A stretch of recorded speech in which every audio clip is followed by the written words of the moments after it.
The Reed House is on Beauregard Square. It is a small, exclusive community, the Beauregard neighborhood. A dozen or more solid citizens built their homes there in the early 70s, occupying large lots.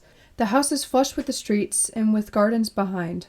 6 on one street, 6 on another, back to back with the gardens in the center. They occupied the whole block. And the gardens are not fenced off, but make a sort of small park, unsuspected from the streets.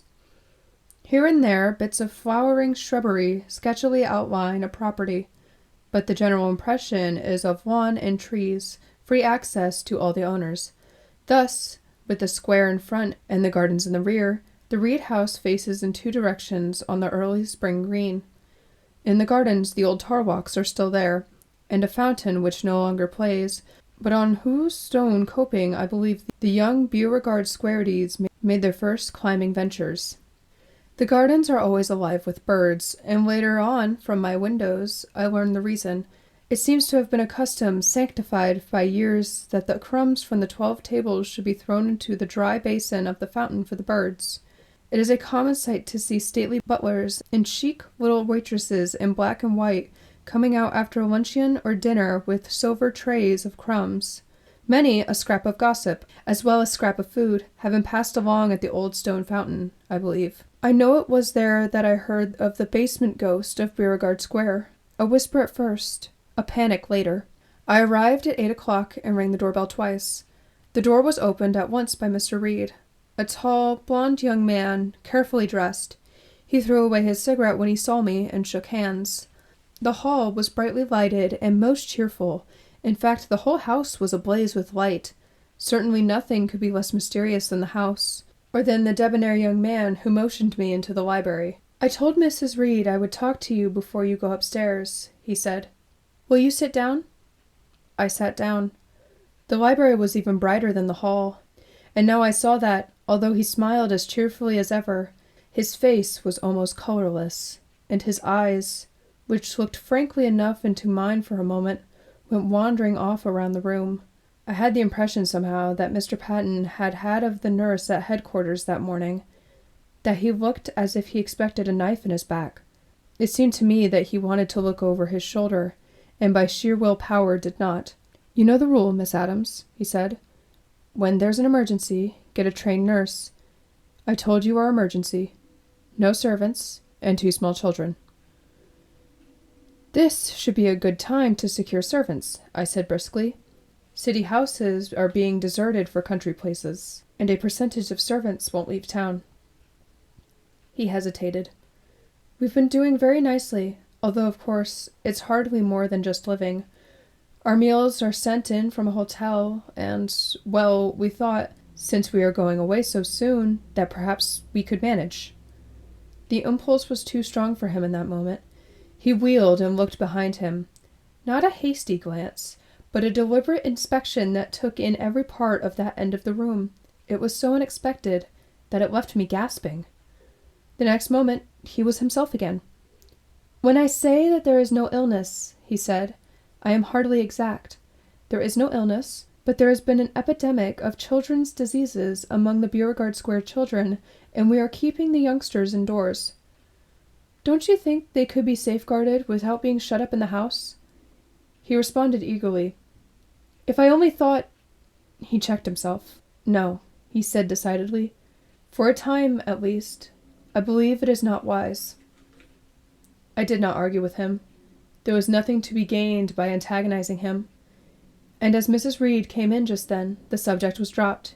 She was hardly more than a girl, almost as blonde as her husband, very pretty, and with the weariest eyes I have ever seen, unless perhaps the eyes of a man who has waited a long time for death. I liked her at once. She did not attempt to smile. She rather clung to my hand when I held it out. "I'm glad St. Luke still trusts us," she said. "I was afraid the other nurse—" "Frank, will you take Miss Adams's suitcase upstairs?" She held out a key. He took it, but he turned at the door. "I wish you wouldn't wear those things, Anne. You gave me your promise yesterday, you remember?" "I can't work round the children in anything else," she protested. Those things were charming. She wore a rose silk negligee trimmed with soft bands of lace and blue satin flowers. a petticoat to match that garment, and a lace cap. He hesitated in the doorway and looked at her. A curious gaze, I thought, full of tenderness, reproof, and perhaps apprehension. "I'll take them off, dear," she replied to the glance. I wanted Miss Adams to know that, even if we haven't a servant in the house, we are at least civilized. I haven't taken cold. This last was nearly an afterthought. He went out then, and left us together. She came over to me swiftly. "What did the other nurse say?" she demanded. "I do not know her at all. I have not seen her." "Did she report at the hospital that we were queer?" I smiled. "That's hardly likely, is it?" Unexpectedly, she went to the door opening into the hall and closed it, coming back swiftly. "Mr. Reed thinks it is not necessary, but there are some things that will puzzle you. Perhaps I should have spoken to the other nurse. If anything strikes you as unusual, Miss Adams, just please don't see it. It is all right.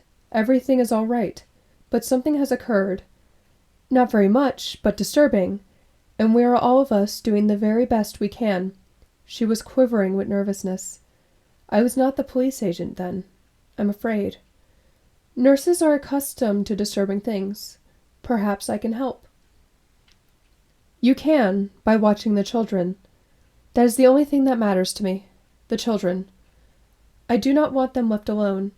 If you have to leave them, call me." "Don't you think I will be able to watch them more intelligently if I know just what the danger is?" I think she very nearly told me. She was so tired, evidently so anxious to shift her burden to fresh shoulders. "Mr. Reed said," I prompted her, "that there was an epidemic of children's diseases. But from what you say—" But I was not to learn, after all, for her husband opened the hall door. "Yes, children's diseases," she said vaguely. "So many children are down. Shall we go up, Frank?" The extraordinary bareness of the house had been dawning on me for some time. It was well lighted and well furnished, but the floors were innocent of rugs. The handsome furniture was without arrangement and, in the library at least, stood huddled in the center of the room. The halls and stairs were also uncarpeted, but there were marks where carpets had been lain and had been jerked up. The progress up the staircase was not calculated to smooth my nerves. The thought of my little revolver locked in my suitcase was poor comfort, for with every 4 steps or so, Mr. Reed, who led the way, turned automatically and peered into the hallway below. He was listening, too, his head bent slightly forward, and every time that he turned, his wife, behind me, turned also. Cold terror suddenly got me by the spine, and yet the hall was so bright with light. Note: surely fear is a contagion. Could one isolate the germ of it and find an antitoxin? Or is it merely a form of nervous activity run amok, like a runaway locomotive, colliding with others' nervous activities and causing catastrophe? Take this up with Mr. Patton, but would he know? He, I am almost sure, has never been really afraid. I had a vision of my ox-like predecessor making his head-over-shoulder journey up the staircase, and in spite of my nervousness, I smiled. But at that moment, Mrs. Reed put a hand on my arm, and I screamed. I remember yet the way she dropped back against the wall and turned white. Mr. Reed whirled on me instantly. "What did you see?" he demanded. "Nothing at all." I was horribly ashamed. Your wife touched my arm unexpectedly. I dare say I am nervous. "It's all right, Anne," he reassured her, and to me, most irritably, "I thought you nurses had no nerves." Under ordinary circumstances, I have none. It was all ridiculous. We were still on the staircase. Just what do you mean by that? If you will stop looking down into the hall, I'll be calm enough. You make me jumpy. He muttered something about being sorry and went on quickly, but at the top he went through an inward struggle, evidently succumbed, and took a final furtive survey of the hallway below. I was so riled up that had a door slammed anywhere just then, I think I should have dropped where I stood. The absolute silence of the house added to the strangeness of the situation. Beauregard Square is not close to a trolley line, and quiet is the neighborhood tradition. The first rubber-tired vehicles in the city drew up before Beauregard Square houses. Beauregard Square children speak in low voices and never bang their spoons against their plates.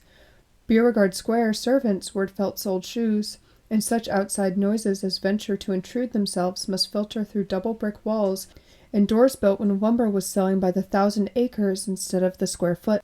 Through this silence our feet echoed along the bare floor of the upper hall, as well lighted as below stairs and as dismantled, to the door of the day nursery. The door was locked, double-locked in fact, for the key had been turned in the old-fashioned lock, and in addition an ordinary bolt had been newly fastened on the outside of the door. On the outside! Was that to keep me in? It was certainly not to keep anyone or anything out. The feeblest touch moved the bolt.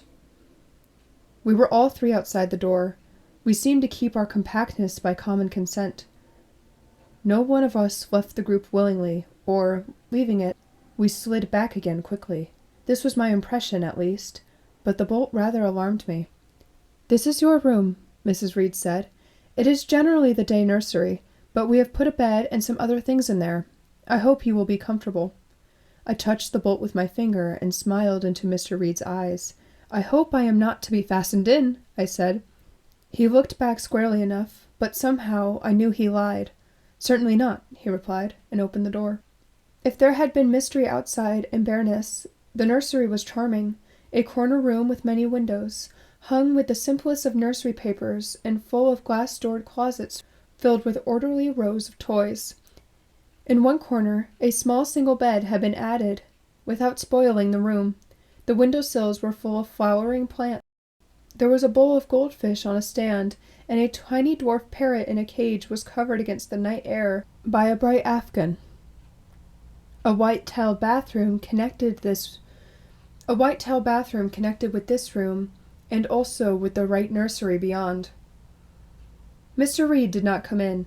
I had an uneasy feeling, however, that he was just beyond the door. The children were not asleep. Mrs. Reed left me so that I could put on my uniform. When she came back, her face was troubled. "They are not sleeping well," she complained. "I suppose it comes from having no exercise. They are always excited." "I'll take their temperatures," I said. "Sometimes a tepid bath and a cup of hot milk will make them sleep." The two boys were wide awake. They sat up to look at me, and both spoke at once. "Can you tell fairy tales out of your head? Did you see Chang?"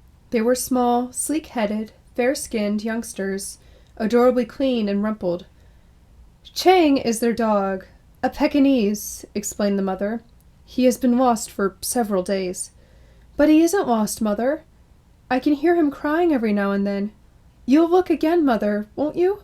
"We heard him through the furnace pipe," shrilled the smaller of the two. "You said you would look." "I did look, darlings. He isn't there. And you promised not to cry about him, Freddie." Freddie, thus putting on his honor, protested he was not crying for the dog. "I want to go out and take a walk. That's why I'm crying," he wailed. "And I want Mademoiselle. And my buttons are all off, and my ear aches when I lie on it." The room was close. I threw up the windows and turned to find Mrs. Reed at my elbow. She was glancing out apprehensively. "I suppose the air is necessary," she said, "and these windows are all right, but I have a reason for asking it. Please do not open the others." She went very soon, and I listened as she went out. I had promised to lock the door behind her, and I did so. The bolt outside was not shot. After I had quieted the children with my mildest fairy story, I made an inventory of my new quarters. I made a diagram of the second floor, the one I gave Mr. Patton later. That night, of course, I investigated only the two nurseries. But so strangely had the fear that hung over the house infected me. I confess that I made my little tour of the bathroom and clothes closet with my revolver in my hand. I found nothing, of course. The disorder of the house had not extended itself here. The bathroom was spotless with white tile. The large clothes closet, which opened off the passage between the two rooms, was full of neatly folded clothing for the children. The closet was to play its part later, a darkish little room faintly lighted during the day by a ground-glass transom opening into the center hall, and dependent mostly on electric light. Outside the windows Mrs. Reed had asked me not to open was a porte-cochere roof almost level with the sills. Then was it an outside intruder she feared? And in that case, why the bolts on the outside of the 2 nursery doors? For the night nursery, I found, must have one also. I turned the key, but the door would not open. I decided not to try to sleep that night, but to keep watch. So powerfully had the mother's anxiety about her children and their mysterious danger impressed me that I made frequent excursions into the back room. Up to midnight there was nothing whatever to alarm me. I darkened both rooms and sat, waiting for I know not what, for some sound to show that the house stirred perhaps. At a few minutes after 12, faint noises penetrated to my room from the hall, Mr. Reed's nervous voice and a piece of furniture scraping around the floor. Then silence again for half an hour or so. Then I was quite certain that the bolt on my door had been shot. I do not think I heard it. Perhaps I felt it. Perhaps I only feared it. I unlocked the door. It was fastened outside. There is a hideous feeling of helplessness about being locked in. I pretended to myself at first that I was only interested and curious, but I was frightened. I know that now. I sat there in the dark and wondered what I would do if the house took fire, or if some hideous tragedy enacted itself outside that locked door and I were helpless. By 2 o'clock I had worked myself into a panic. The house was no longer silent. Someone was moving about downstairs, and not stealthily. The sounds came up through the heavy joists and the flooring of the old house. I determined to make at least a struggle to free myself. There was no way to get to the bolts, of course. The porte-cochere roof remained, and the transom of the clothes closet. True, I might have raised an alarm and been freed at once, but naturally I rejected this method. The roof at the porte-cochere proved impractical. The tin bent and cracked under my first step. The transom, then. I carried a chair into the closet and found the transom easy to lower, but it threatened to creak.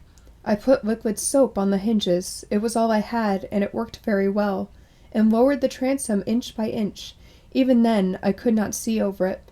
I had worked so far without a sound, but in climbing to a shelf my foot slipped, and I thought I heard a sharp movement outside.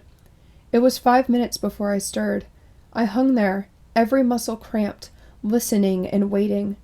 Then I lifted myself by sheer force of muscle and looked out. The upper landing of the staircase, brilliantly lightened, was to my right. Across the head of the stairs had been pushed a cot bed, made up for the night, but it was unoccupied. Mrs. Reed, in a long, dark ulster, was standing beside it, staring with fixed and glassy eyes at something in the lower hall.